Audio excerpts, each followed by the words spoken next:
I am going to read Mr. Noisy, version 2, by Jeffrey Cheff. It is so funny. Mr. Noisy was a very, very noisy person indeed. For example, if Mr. Noisy was reading this story to you, he'd be shouting at the top of his voice. And the top of Mr. Noisy's voice is a very loud place indeed. You can hear it 100 miles away. For example, when most people sneeze, you can hear them in the next room. But a tissue! When Mr. Noisy sneezes, you can hear him in the next country.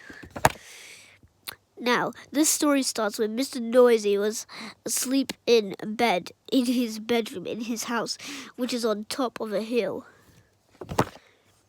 He was snoring, and as you can well imagine, when Mr. Noisy snores, that is a snore worth hearing. It sounds more like a herd of elephants than a snore. Then Mr. Noisy's alarm clock went off. Mr. Noisy's alarm clock sounds like no other alarm clock in the world. It sounds more like a fire engine. Mr. Noisy woke up, and so too did all the people who lived in Wobbletown, which is at the bottom of Mr. Noisy's hill. Later that day, Mr. Noisy decided that he had to go shopping. He went out of his house, shutting the door behind him. Bang! The door wobbled, the house wobbled, the whole hill wobbled. Wobbletown wobbled, even a bird flying high above wobbled. Then Mr. Noisy walked down the hill. Clump, clump, clump. He walked into the baker's shop. Crash went the door as he opened it.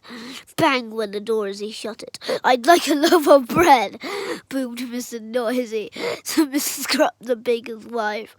Mrs. Crumb trembled and sold him a loaf. Wheezing. Then Mr. Noisy walked along the street to the butcher. Clump, clump, clump.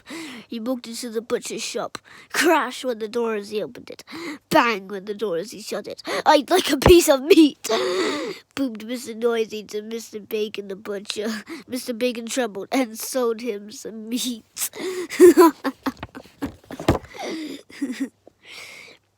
Afterwards, Mrs. Crumb met Mr. Bacon in the street. We really must do something about Mr. Noisy being so noisy, she said. Absolutely, replied Mr. Bacon. But what? I know, said Mrs. Crumb, and she whispered into Mr. Bacon's ear. Mr. Bacon smiled a small smile which grew into a broad grin. Mrs. Crumb, he said, I think you have the answer. The following day, Mr. Noisy again went shopping down to Wobbletown. Clump, clump, clump. He went into Mrs. Crumb's shop. I'd like a loaf of bread, he boomed. Sorry, what did you say? Asked Mrs. Crumb, pretending not to hear. I'd like a loaf of bread, Mr. Noisy shouted. Sorry, said Mrs. Crumb, putting her hand to her ear. Can you speak up, please? I'd like a loaf of bread, roared Mr. Noisy. Can't hear you, replied Mrs. Crumb. Mr. Noisy gave up and went out. Mr. Noisy went into Mr. Bacon's shop. I'd like a piece of meat, he boomed. Mr. Bacon pretended not to notice. I'd like a piece of meat, Mr. Noisy shouted. Did you say something? Asked Mr. Bacon. I said I'd like a piece of meat, roared Mr. Noisy. Pardon, said Mr. Bacon. Mr. Noisy gave up and went out and went home and went to bed, hungry. The day after, Mr. Noisy tried again. He went into Mrs. Crumb's shop. I'd like a loaf of bread, he boomed. A what? Asked Mrs. Crumb. Mr. Noisy started shouting at the very top of his voice. A loaf of... And then he stopped, and then he thought. And then he said quietly, I'd like a loaf of bread, please, Mrs. Crumb. Mrs. Crumb smiled. Certainly, she said. Then Mr. Noisy went into Mr. Bacon's shop. "I'd like a piece of meat," he boomed. "Did you say something?" asked Mr. Bacon. "Yes, I did," shouted Mr. Noisy at the very, very top of his voice. "I said I'd like a—" And then he stopped, and then he thought.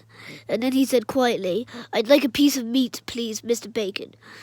Mr. Bacon smiled. "My pleasure," he said. So carrying his bread and meat, Mr. Noisy set off home, up the hill, clump, clump, clump. Then he stopped. Then he thought. And then, do you know what he did?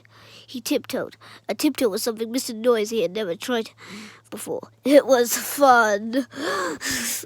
This is funny. Mr. Noisy arrived at his front door. He put out his hand to open the door, and then he stopped, and then he thought, and then, do you know what he did? He opened the door very quietly, and he stepped inside, and then he shut the door very gently. Quietly and gently were two things Mr. Noisy had never tried before, either. That was fun, too. And do you know something? From then until now, Mr. Noisy isn't anything like as noisy as he used to be. And do you know something else?